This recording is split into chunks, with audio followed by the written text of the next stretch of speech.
producers behind the scenes at SKOR North and 1500 ESPN have sports opinions, so they want you to hear them. It's the perfect digital sports soapbox to scratch that Minnesota sports itch. This is the SKOR North Taxi Squad. Roses are red, violets are blue. I love Minnesota sports, and so do you. Welcome into the SKOR North Taxi Squad, everyone. My name is Jason Stormer, joined along AJ Fredrickson, Artis Woods, and we got a special guest once again this week, Grant Wenkstern from myTalk 107, joining in on all that Taxi Squad fun. Yes, a little round of applause as we welcome you to this Valentine's Day special of the show. If you want to listen to us, you can check us out on SKORNorth.com, SKOR North mobile app, Apple, and Spotify. If you want to see our lovely faces, though, just in time for Valentine's Day, you can check us out on the SKOR North YouTube channel. Happy Valentine's Day, gentlemen. Are you feeling the love? How are you feeling about not just Minnesota sports and everything, but just the wonder and the cheer that this day kind of brings for everybody? I think it's kind of like a de facto, hey, we got to celebrate our love and our compassion for each other, even though people should be doing that every day of the year. But how are you feeling, not only for yourselves, but also about these Minnesota sports teams? I got to admit, these teams are hot right now, and I'm feeling the love. There's a mic. There we go. I'm feeling pretty good. I'm feeling good, especially about the Timberwolves, man. We're going to get into them in a hot second, but feeling good about the Wolves. Valentine's Day is always a great day, especially when, you have a Valentine. And if you don't, show some love to someone else today. It doesn't matter. But yeah, overall just feeling good. How y'all feeling? Yeah. I mean, hey, show yourself some love. If that's the case, I mean, of course, the one day in this lackadaisical winter that is supposed to be for love. It's cold as ice out there. Snow's coming down. We're getting 4 inches of snow here. So good luck to you guys that are at the studio that need to make the trip home tonight. Have a fun time with that. But, that's right. I could have just left just now, but I decided to stick through this. Why? Hey, what are you thinking? Absolute maniac. But yeah, no, these sports teams are kind of turning around. I was talking with Ross Brundle in the office today, and in his words, these Minnesota teams do not lose as of a week and a half ago. They don't lose. They refuse to lose. True. Yeah, Grant, how you feeling, man? We last had you on a couple of weeks ago. I can't remember exactly the context of the episode or what we were talking about that show. We were talking a lot of Kirk Cousins, draft talk. I remember I ended it with my rant on how the Minnesota Twins haven't done anything yet to still do. You've made some minor moves and act like you've done something, but really you haven't. That's where we left off last. But hey, just on that note, pitchers and catchers today. It's happening, man. Today. I can't believe it. I love it. Baseball always sneaks up on me. It's always right around the corner. I mean, it's usually after the Super Bowl anyway, but I'm not ready for baseball. I really don't feel like there was a lot to sink into with the Twins offseason in particular. No. Now, granted, they could still make a move here every now and then, but with the unseasonably warm weather, I mean, we basically haven't had a winter here in Minnesota except for whatever's happening today, I was saying that on our show earlier. I'm doing the weather forecast. I'm this is the most wintry weather forecast, 35 and snowy. I'm I haven't said that all year. I mean, we had some below zero temps, but 35 and snowy, that's the first time those words have come out of my mouth, and it is February 14th. And I'm grateful. Very grateful. Beyond. Thank you. I know. It's been a little bit warmer than usual here in the state of Minnesota over the winter, but I think that has a lot to do with the Minnesota Timberwolves, gentlemen. A perfect week on the road for the Timberwolves this past week with wins in Milwaukee. Wow. I can't believe I'm blanking on the LA. Yes, they beat the Clippers on the road. I have a brain fart there for a second. And they also beat the Portland Trailblazers as well on the road, although the Trailblazers aren't really as tough of an opponent necessarily as the Bucks and the Clippers. Guys, I'm feeling the love. It's Valentine's Day. I'm not going to deny that. I don't want to be necessarily too negative on my sports teams today. I want to show them some love. I want to show them some compassion. And you know what? This was arguably one of my favorite weeks of the season for the Minnesota Timberwolves, not just because of the wins on the road, but also who you played and some of the key contributors in some of those games as well. I just got to give some love right off the bat, fellas, to Nickeil Alexander-Walker. He was my player of the week for the Minnesota Timberwolves. He was so clutch in that Clippers game. That little step back corner three that he had. Ooh, that was just absolutely fantastic. That just set me into a type of mood, and I was so happy about that. But it also is just solidifying that maybe this bench is figuring some things out, especially as earlier on the season, the offensive efficiency wasn't so great for the bench for the Timberwolves. But I'm really encouraged by what happened this week. Now, I know Milwaukee didn't have all of their players playing. They didn't have Chris Middleton. They didn't have Dame Lillard, but they did have the Greek Freak out there. Giannis did play. And so as long as he's out there, I'm still pretty encouraged if the Timberwolves are able to win a game when Giannis is playing. And they absolutely boat raced the Milwaukee Bucks out there at the Pfizer Forum. Guys, how you feeling about the Timberwolves as well? I'm feeling the love. Are you guys as well? Feeling good. To be honest with you, I feel like the Wolves, and this is going to sound crazy for me to say, but I'm going to say it. If we're just talking roster-wise, if we're just talking like just personnel, the Timberwolves have a team that can go to the championship. Let's get out of the first round first. I'm just saying. I'm just saying. If we're just talking roster, if we're talking roster fit. Now, I haven't gotten into, chemistry and maturity and all the other things that we've talked about, if they're mentally ready to do it. But just from a personnel standpoint, they have everything you need to win a championship. True. And the thing I like most about this 3-game win streak that they've been on is the 2 best teams that they've played, they've made adjustments against the Wolves opposed to the Wolves adjusting to them, which is beautiful. In the second half of the Bucks game, the Bucks came out in like a 2-3 zone to try to figure out how they were going to stop, that big man lineup that the Wolves are running. And right away, Rudy Gobert took it over, 2 straight buckets, sparked a run. I think they ended the quarter. You look up, it's a 39-22 quarter. And then you look up against the Clippers, and the Clippers did what everybody thinks is the right thing to do against that big man lineup. Let's go small. Rudy Gobert takes over. Offensive rebounds, defensive rebounds. Anthony Edwards attacks the basket, gets easy buckets. Before you know it, 40-19 quarter. It's like it's crazy to see. And most importantly, Mike Conley, teams are really struggling with that pick and roll offense. Mm-hmm. Like, they don't know how to defend it, mainly because all of your bigs, with the exception of Rudy Gobert, who's going to kind of forcefully get himself where he wants to get on the floor anyway. But, Naz Reid and Karl-Anthony Towns can do whatever they want. They can attack the basket. They can dunk on you. They can, pop outside for a mid-range shot, a three-point shot. And so you don't know what to do. Should we switch? Should we hedge on these pick and rolls? Should we go under? Should we go over? And then most of all, when you're focused on those bigs, you forget Mike Conley. If you go under the screen, it's an easy 3. If you go over the screen, Mike Conley now has you in a position where you're on his back. He can hit the floater in the paint. He could dump it down low. If the screen is high enough, somebody can hit you with a backdoor cut. I mean, how do you defend this? You don't know. And even when you have the answers, you have a guy, Anthony Edwards, and you have other guys that can just go find a way to get a bucket. The ball moves around. They had like 33 assists in the Clippers game. I mean, this is why I say personnel-wise, they have what they need. They are really tough to defend. And then on the opposite side of the ball, the defense. It's the defense. I mean, the defense is sensational, especially when they go with the big man lineup. Even having Naz Reid out there at the 3. I mean, there is really nothing that you could really do to, to get buckets on this team. So I really like what I see. Mm-hmm. We're all looking around. I know. I thought AJ. I heard the click of AJ's mic, and I thought he was coming in for a point. Well, go ahead. So we've got Monty Morris now on the team. We've got the mojo back. Is there a concern? I know they have some veteran presence. This is maybe me coming from the outside. Is the veteran presence with Mike Conley is there? My continuing theme that I seem to notice throughout the year is that every time there's a star that comes to town or the Timberwolves go somewhere, they're more so here at the Target Center. It seems like there are stars that happen to just have an injury that night. They take the night off. So is there an argument to say that the Wolves maybe have, like, they have all these wins? I agree. But they're not as good as maybe they are according to the standings. Like, once they get to the playoffs, because they're going to get there at this point, it would be an all-time collapse of epic proportions if they miss out.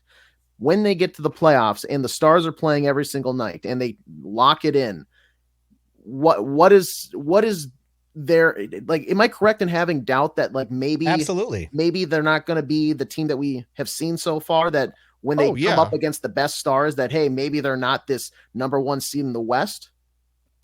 Yeah, 100%. And until the Wolves stop making a habit of playing down to their competition, I think that's a very fair opinion to have. Now, they bullied up on the Trailblazers last night, which is what you're supposed to do, and they play the Trailblazers again tomorrow. But we saw what happened with those Hornets games, those Spurs games. Those were unacceptable. And the Wolves still, for me at least, we need to put more consistent wins together, or at least what's the word I'm looking for? Back-to-back wins against bad teams. Go on streaks. Yeah, go on streaks. But again, that's the weird thing, too, guys. They're beating good teams at the same time. That's the weird thing. For these losses against the Spurs, you have those wins in OKC. For those, kind of iffy wins that you have against, like, the Washington Wizards, you go to LA and you dominate the Clippers like you do. There's give and take here, which I think is really encouraging from this basketball team, what ultimately will hopefully, I think, result in at least one playoff series victory. But I totally get that, AJ. That's a fair thing to assess. And I'm still seeing articles nationally from a bunch of different publications still doubting the Wolves, still not really believing that this team can keep this competitiveness all the way through the end when you got teams like the Nuggets and the Clippers and the Thunder right behind you. Even though, locally, maybe the Wolves don't have as much to prove to us because we've been watching them all season, but definitely nationally, that narrative is still there that the maturity doesn't exist right now for the Timberwolves to compete at the top of the Western Conference like all these other teams are, even though they made really positive moves at the trade deadline as well. So it's a national thing. And again, until you actually have playoff success, that won't come. And so that's more of a patience thing than anything else, and just also years of the Timberwolves just not being a very good organization. This is just the symptom of what it is. It feels like disrespect, but it's not. We got to earn it, guys. That's just kind of how it goes. They don't have recent playoff success. That's basically what you just said, and that's what it boils down to. And those doubts will be there until that playoff success comes. You get out of the first round, like you said earlier, Grant, and also, when you get to the postseason and teams have a full series now to game plan to beat you, then that's when things kind of get tight as well. That's when things get a lot tougher.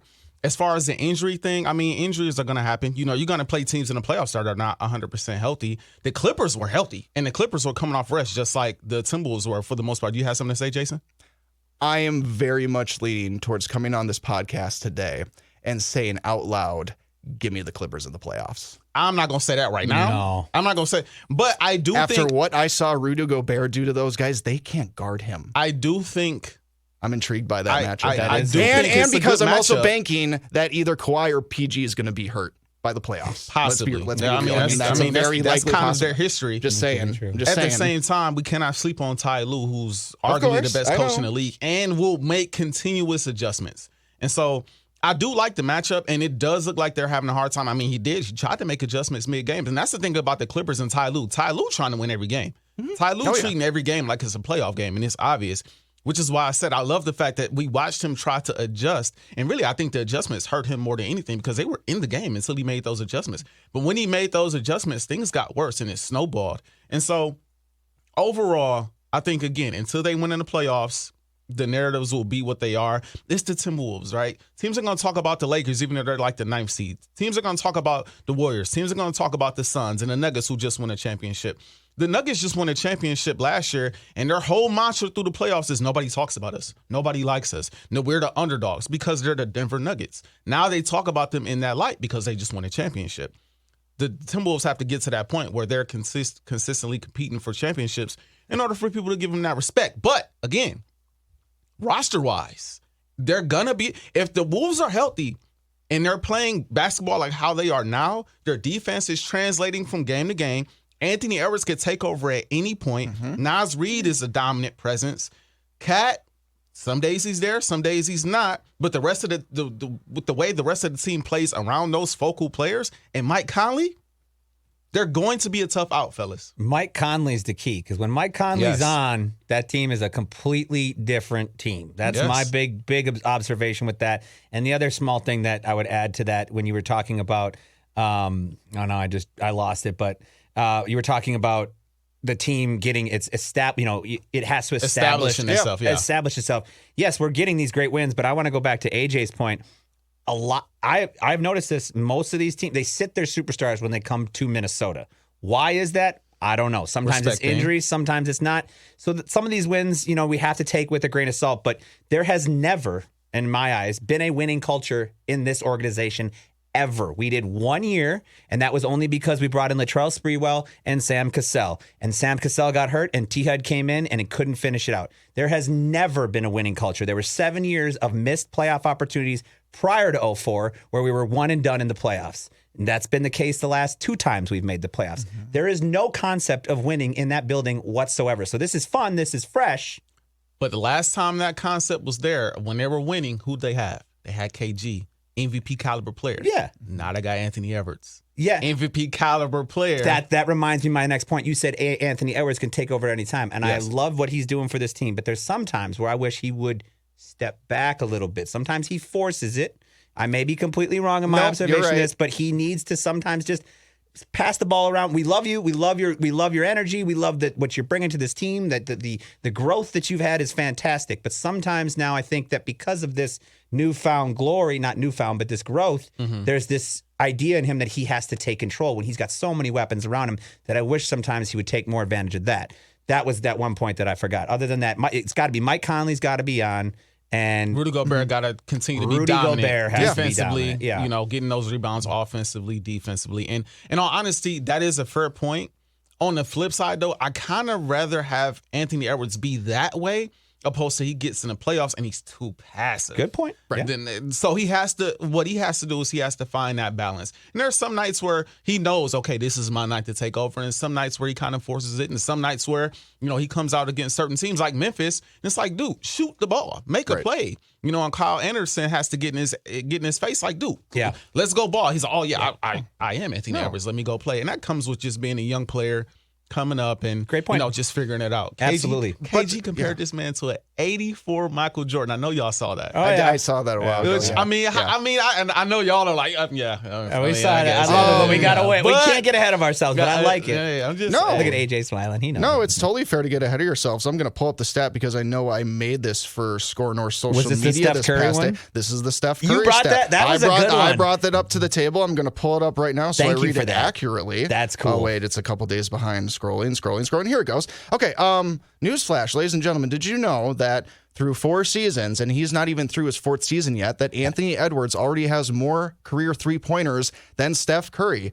This might not be updated after last night's game, but Ant 725 through 3.5 seasons. Curry only had 644 through 4 complete seasons. I'm not about to say that, Anthony Edwards is about to break the 3-point scoring record or anything like that throughout his career. I don't know if that's necessarily going to hold up, but I swear I see those little comparisons just like that, Grant, all the time about Anthony Edwards, where it's maybe some obscure stat like that. It's just like, oh, wow, this compares him to an all-time great player. And frankly, Anthony Edwards' 3-point shooting isn't something I think any of us have been comparing to Steph Curry at all.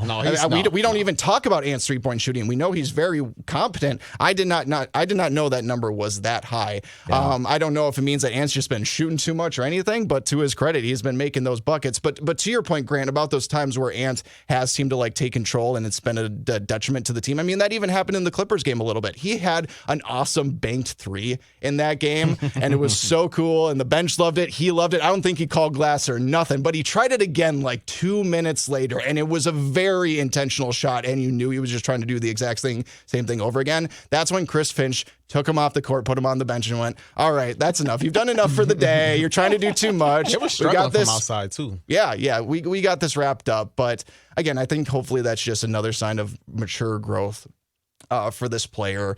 And, in terms of other stuff with Anthony Edwards, I think the only thing that's been a detriment to maybe his growth this season is maybe the complaining with the refs and stuff like that. Although I didn't really see too much of that this week, guys. I saw him maybe being a little bit slow in transition play or whatever, but nothing to the point where it wasn't really an issue for the team. I mean, when you're winning ball games, typically issues with the refs aren't as big of a deal as it goes. I'm not gonna lie though, we gotta add a little context to the Steph comparison though, because Steph, when he first came in the league, dealt with a bunch of injuries that sat him out for a while, and on top of that, he was playing with Monte Ellis, who was a chucker of the basketball. So I mean, we just gotta put that in context. I like the comparison, but it's it was a fun. It's a fun stat. It's a fun stat. It's a fun stat. But Steph, early Steph kind of struggled a bit to find his bearings with injuries and stuff like that, and playing alongside Mike Conley, and didn't really come into his own until maybe year 3, 4, or 5, somewhere around that range. So we just. I'm all team Anthony. I brought up the Jordan thing, so I'm all team Ant-Man. I'll take that comparison. I'd rather do that one than the Steph one, because I'd rather have him like gliding through the lane, dunking on people, and being that mid-range assassin than him settling for a bunch of threes like Steph. So that's, Yeah, and I doubt Ant will see some. I'm sure he's probably seen that stat because it circulated a ton. I hope that doesn't get to his head. I hope this doesn't mean we're about to see, nights where Ant's, chucking up like 7 3-pointers a game or something like that. I hope that's not going to be the case. I don't think it will be. I think these guys are going to go into the All-Star break, get a nice little reset, hopefully take care of business against Portland again tomorrow, but then just put your feet up, relax a little bit. Maybe not for the Minnesota Timberwolves coaching staff, though. They gotta coach the All-Star game. By the way, that's got to be the easiest job in the world, to be a coach for a basketball All-Star game. Like, you just sit there, you hold your clipboard, you probably don't even pop off the cap off the Sharpie, and you're just like, all right, guys, go have fun. Apparently it's the easiest to qualify for, too, because how is Doc Rivers coaching in this game? I know. I got hired he got hired, what, 3 weeks ago? Yeah. Like, how does that even factor in? This is why All-Star games are a joke. They don't matter. They're awful. 2, NBA, be better. There's got to be some type of incentive, like similar for players, like with incentives. I'm sure a coach has some sort of bonus where it's like he's coaching the All-Star game because you're being rewarded for winning more.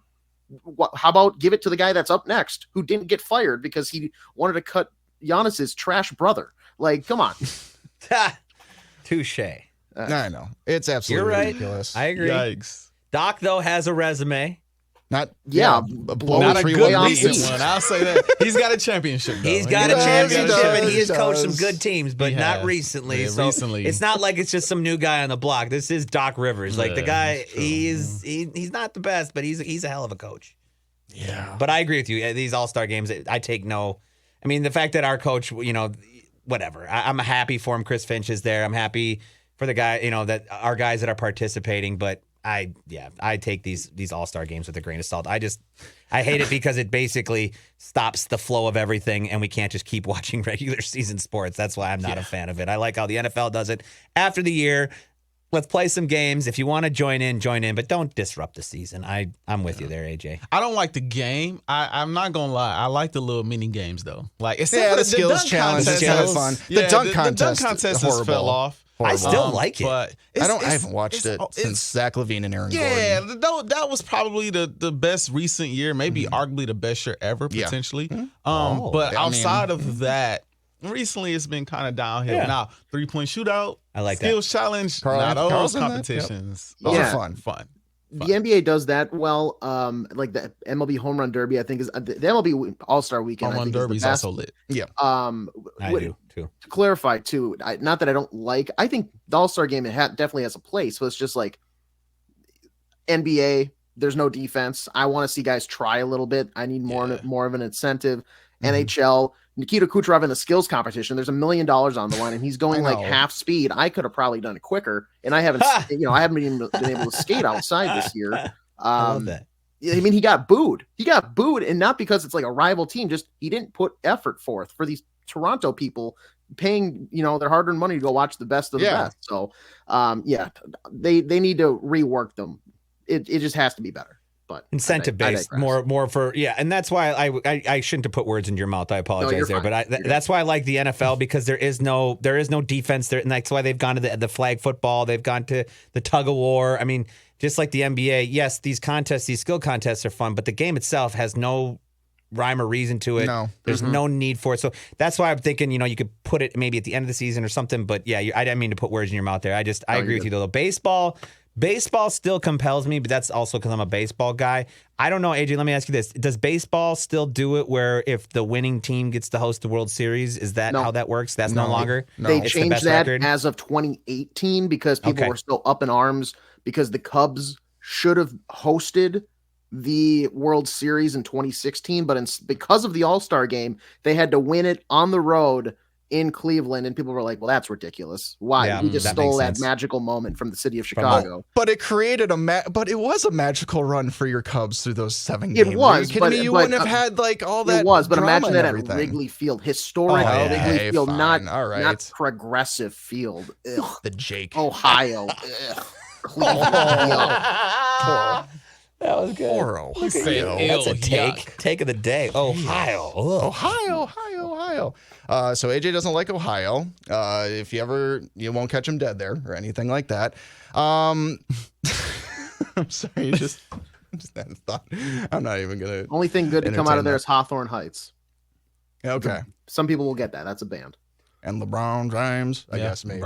Travis and Jason Kelsey, my man. Cleveland Heights. There you go. Cleveland Heights, baby. Well, no, There you go. no, he's Akron, Ohio for Steph, but It's That's still, fair. It's still Ohio, baby. It's- Ohio, baby. The Drew Carey Show. I don't know. What Cleveland rocks. Cleveland rocks. You know who else rocks? The Minnesota Wild, winners of 7 of their past 10 games, given a little life inside of Xcel Energy Center, even though AJ Fredrickson might be a little tepid about that as of right now. It's hard to argue that this is one of the hottest stretches that the Minnesota Wild have been on all season long. Good wins against the Blackhawks, the Penguins on Marc-Andre Fleury nights, and then a really, really, really good win on the road in Vegas the day after the Super Bowl against the Golden Knights. One of the more complete performances by the Wild so far this season. AJ, what do you think? Is this giving Bill Guerin enough of an excuse to, hey, maybe we don't need to sell off any pieces at the deadline? Maybe we could stand pat, or maybe even, God forbid, add some pieces to continue into the playoffs for the Minnesota Wild. Is this kind of a mirage, or do you think there's some traction here? Stop talking that nonsense. What are we doing? We're not gonna add anybody. Get that I out love of my the face enthusiasm. immediately. Let me tell you the key word from that opener. Stretch. It's a stretch. It's not consistent. This team is not consistent enough to be considered a buyer or make a push for the playoffs. You know when we were all in like high school or like a college class or something like that, maybe you struggled early in the year. It seems like, in math you fail, and then you maybe you keep doing well the rest of the year, but it seems like that bad grade just takes forever to get back up to like a C and then a B and an A. It just takes forever. That's what the Wild did. Losing so many games early, too many guys got hurt. They put themselves in too big of a hole to where they currently are sitting with like a D grade on the year. They could keep winning. But so is everybody else above them. This league loves handing out 3 points a night. You go to overtime, everybody's getting points. You get 2 points. You get a point. It doesn't matter. Nobody they're not. I just found 3 points under my chair. Exactly. That's the point. There's lying around for people to pick up. And it starts back with the Marc-Andre Fleury night. Like, they were kind of dead in the water leading up to there. You got to go back a couple of weeks. Massive games before the break. You crumble at home against I want to say the Philadelphia Flyers. You lose at home. You blow third period lead. The next day, you're going to rebound on Saturday against the Coyotes, right? No, the lowly Coyotes that play on a college campus come to your barn and put up a touchdown. Nick Bugstad puts up a hat trick on you on your home ice. Love Nick. Yeah. Right before the All-Star guy. break. They lose to division rival Nashville, who's above them in one of those coveted playoff spots. Can't get the job done. You lose. The next day, Hockey Day, Minnesota, the awful, terrible, no good Mighty Ducks of Anaheim. Can't do it. Can't get it done. Lose again. So unserious. So it takes a future Hall of Famer, a first ballot Hall of Famer celebrating his 1,000th career game and becoming the second all-time for career wins by a goalie in the NHL. That's what it takes to motivate you to win against a Pittsburgh Penguins team that deserves to be pretty much parked right next to a senior citizen home. These guys are all pushing 40 years old, and you're squeaking out these games against them. And then, sure, they've now won a few in a row, but the problem is out of the break, game in Chicago, you've just gone to Turks and Caicos. You're giving me the New York Giants boat picture, right? That's what they did. Matt Boldy shows up lifeless, non-existent. I wasn't even sure he made the trip to Chicago. Something happened, and now he's turned it around, and we're seeing this every night. John Hines came out and it said, I told the team that, hey guys, we're going to have to be prepared to be exhausted after every single one of these games because we can't afford to lose these points. We need to start making them. You have to tell a professional hockey league team on February 9th that you need to be tired and try in these games. Are you kidding me? What are we doing here? For the amount of closed door meetings that this team has had this season, it's the Minnesota closed door meetings. They finally cut it way earlier, a number of them to start the season. That didn't come up once in the conversation. That wasn't on the PowerPoint on the board in the locker room. Like, hey guys, maybe we should try. Maybe we should put a little effort to try to get to the playoffs and win. This team, I'm not backing on them at all. I'm not saying that they're a total dumpster fire because they are winning games, but the thing is, they are not good enough by any stretch of the means, or consistent enough, or lucky enough to get back into the playoffs. And if they do, it'd be a miracle, but then it would be followed by the quickest exit to a playoff series that I've ever seen in my life. They might not even make it all three periods of every game. They might get to like the fourth game and then be down 3-0 in the first and be like, you know what? We just forfeit the rest of the series. I don't care. Yeah. I'm just yeah. AJ, if they play, I'm gonna stand up right here. Nice I'm sorry. That was good. That was beautiful. On my chest for a while because it's just so frustrating. Let it out. It's just so frustrating because all right, now we all saw what the Vikings did, right? How frustrating was that to see them? Maybe they're going to get a top 5 pick. And, oh no, we're going to win 4 games in a row. We're going to win 5 games in a row. Oh, now we suck again. Now you're picking 11th, and this is what we're going to see with the Minnesota Wild unless they decide to be one or the other, not right in the middle. Stop teetering on the fence. Make a decision.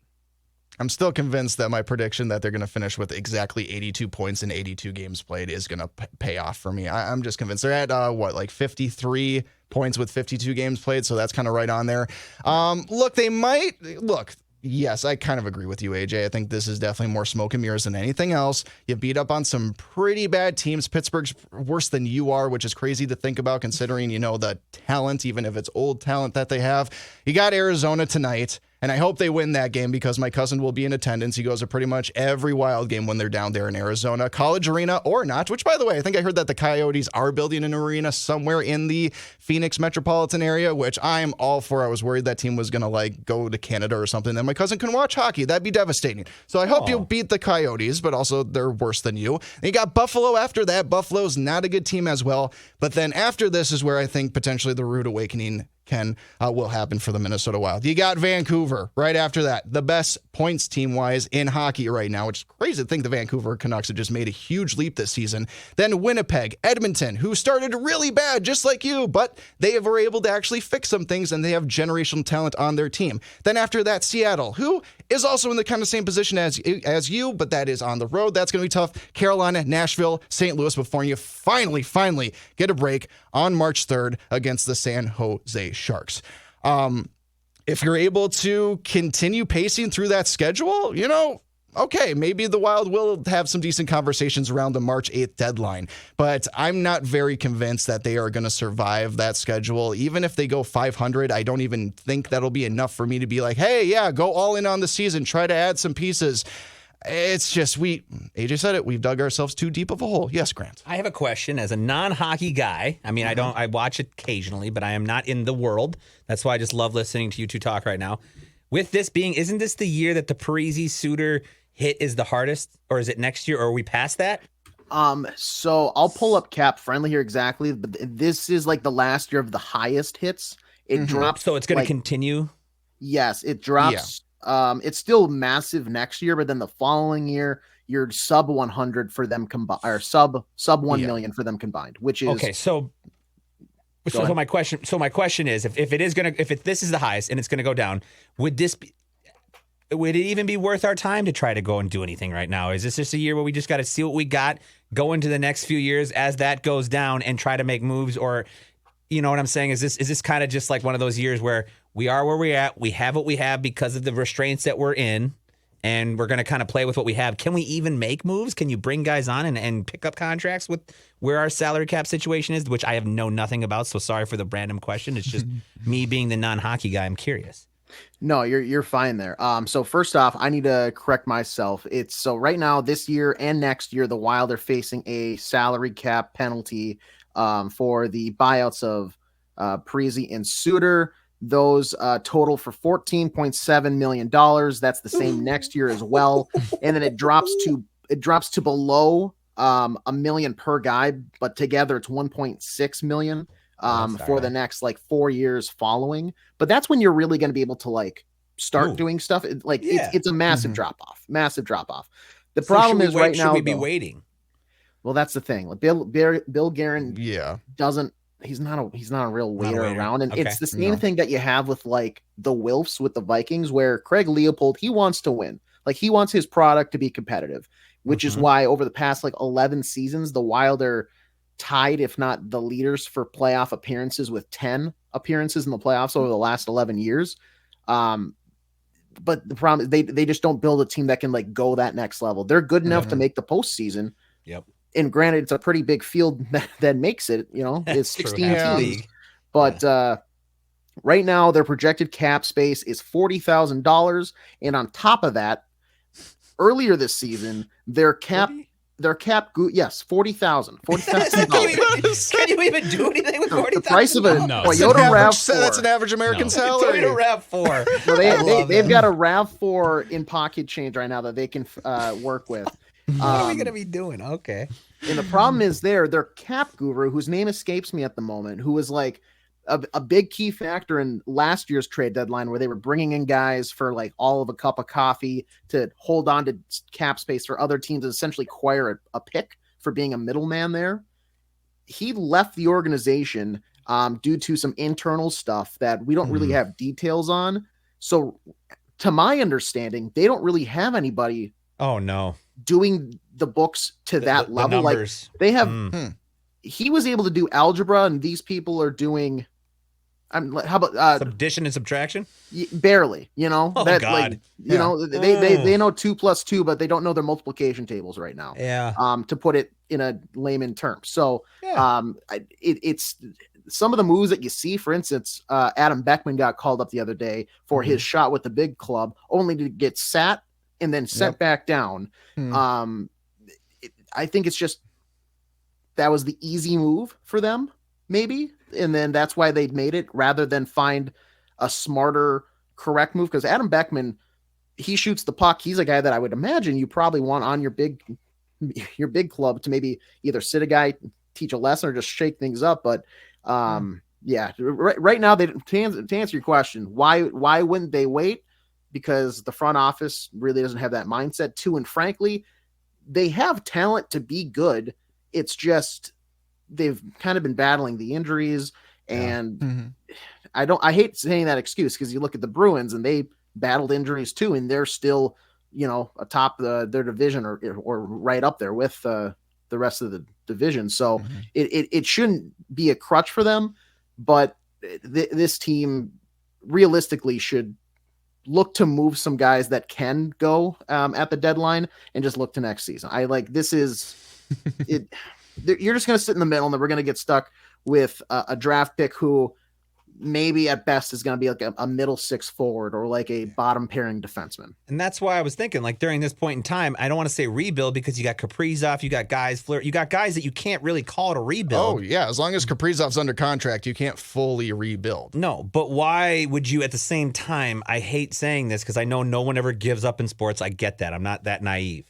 But there is a concept of a rebuild, a constructive rebuild or a slow rebuild. Why would I just, if this was such a handcuff, this Parise Suter thing, why are we kind of, and then they don't even have anybody there to get themselves out of that. Like you said, mathematically, it just seems like kind of a circus. Everybody has a no trade clause. Yes. And Ryan Suter's still playing pretty decently for the Dallas Stars. There's an argument to be made that, even though there was plenty of locker room toxicity there, that maybe there was still a player worth keeping around on the Minnesota Wild. Now, Parise's bounced around and stuff, and he just signed a vet minimum deal with the Colorado Avalanche, so I think that move was justified. But Suter had plenty left in the tank. I just think that he wore out his welcome here in Minnesota, and that's ultimately why Bill Guerin had to make. But, I assume Bill just kind of knew that this was what he was getting himself into. But I also think he wanted to stay competitive throughout these years as well, even if that might ultimately, at least this season, be a little bit too more than he can deal with, because it's just with the injuries and just maybe even the talent factor this year for the Wild. I mean, they're an okay team, a good team at best, but just an okay team right now. And I'm with AJ. I just don't think whatever hot streak they're on right now, it is a streak, and it should be treated as such. And unless they just keep rolling against some of these more competitive teams over the next couple of weeks, I just don't think we can really sink our teeth into too much here, unless something crazy happens before that March 8th deadline. Guys, we got to wrap up things pretty quick here. I know we all got stuff going on tonight that we all got to get to, but really quick reactions to the Kansas City Chiefs defeating the San Francisco 49ers in overtime, Super Bowl 58. It was one of the most boring first halves of football I've ever watched, but my goodness, that second half of that overtime was just an absolute doozy. What'd you think of the halftime show, the commercials, and ultimately the game itself, guys? We all predicted the Chiefs would win. We were all correct. You guys go first. I got a lot to say. Save the best for last. I just said what I said. It was a fun game, entertaining game. The halftime show was a lot of fun. Usher brought it. Luda was there. Lil Jon was there. It was a whole lot of fun. Alicia Keys, great, fantastic. And I know there's some rumors that there's some edited video, she didn't hit key, pun intended, right? And that the NFL doctored the audio or something, that there's a new version of it. She just missed a note. I don't know what the big deal out of the is. blocks. That's all it was. She stumbled out of the blocks. There's no such thing as Alicia Keys stumbling out of any blocks. Oh, there is, because she stumbled out the blocks. She stumbled, but maybe it's okay. From a singing standpoint, but Alicia, everything else was just absolutely fantastic. Right. So was the rest of the show, and I wasn't. They didn't show Taylor on camera too much. I wasn't bothered by anything seconds. like that. That's it. Yeah, okay, calm down, seconds. everyone. Nothing to cry about there. Yeah. No. Everybody who whines about that, and if you hate me, Grant Radio 84, hit me up. Enough. Stop whining about Taylor Swift. Enough. Hitting Grant right now. The Kansas City. I don't care. Yeah, I'll tell you what. Chiefs. I'll tell you what there is to cry about. In 3 Super Bowl wins for Kansas City, they've been called for offensive holding exactly 0 times. We're talking 13 quarters of football without a single offensive hold. Not a single offensive hold in that. I'm not saying that there's a conspiracy, but that seems awfully peculiar, given how the argument I always hear is, well, you could probably call holding on every single snap of every game. So you're telling me in all those times they have not been called for it once? When it's supposedly they do get holdings called for them, though. Artis, go ahead. Just go, Artis. Just go. Go. Grant, you have anything to say? No. Go. I don't have anything negative to say about the Chiefs. I'm actually happy that they won because 49ers karma is sweet. That's all. I mean, karma is so sweet. They spent all last season complaining. Oh, if we had Brock Purdy, if Brock Purdy played, we'd have beat the Eagles and we'd have got to the Super Bowl and won. And last year was our year. They hadn't been to the Super or won the Super Bowl in 28 years. But last year was their year. If they were healthy, it was their year. And then what do they do this year? They get to the dance. They're the 1 seed in the NFC. They make it to the Super Bowl. And what happens? Similar to the NFC Championship game last season, their head coach sells them. They lost last year because their head coach put their quarterback in a position to get hurt.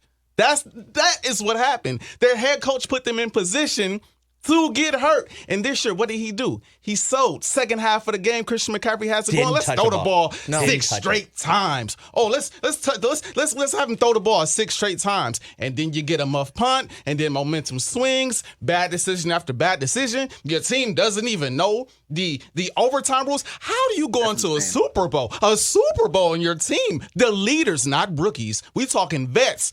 Don't know the overtime rules. And then they come out today because they got nobody else to blame. You can't blame Brock Purdy not playing. You can't blame guys, injuries. So they fired their defensive coordinator, and the defensive coordinator had a heck of a Super Bowl because they don't want to tell the truth. Kyle Shanahan, a great offensive mind, but a professional choker. He's been a part. He was a part of the. He was the OC in Falcon with Atlanta. Is he 3 now, Super Bowl L's, 0-3. Is he the Doc Rivers of the NFL? Man, at this point, and he's not. He can't even say he's Doc Rivers because Doc's got a championship. At this point, he is. He made mistakes in that game, but he is still professional choker. He's still an professional choker. I want to say Debo. That go really quick. That overtime debacle puts to bed the rest. I never want to hear any former athlete or any just person listening to any podcast or watching any show ever, well, you never played the game. You wouldn't know. I was sitting on the couch and I knew the rules to overtime. The guys in the game who are getting paid millions, they did not know. Okay. Meanwhile, the Chiefs say pretty much, ever since the playoffs began, we went over this rule Once pretty much right away. And then they did it twice, like hours before the game. They were on that stuff. They knew it. Like it was, they were studying for a test. Yes, it's why the Niners took the ball in overtime on offense. You gave Kansas City 4 downs. You fools. You come out in the NFC Championship game and you block Hassan Reddick with a tight end. Whose fault is that? And who's blocking Chris Jones? And no one's blocking Chris Jones. You're letting literally the MVP of that defense and probably who should have been the MVP of that Super Bowl. Let's be honest. Chris Jones had an absolutely wonderful game. You're leaving him unblocked in overtime. What are you doing? Your players don't know overtime rules. Whose fault is that? Yeah, and that play was, that Niners receiver was wide open on that play too, guys. If someone would have blocked Chris Jones, the Niners probably would have won the Super Bowl. I'll tell you this.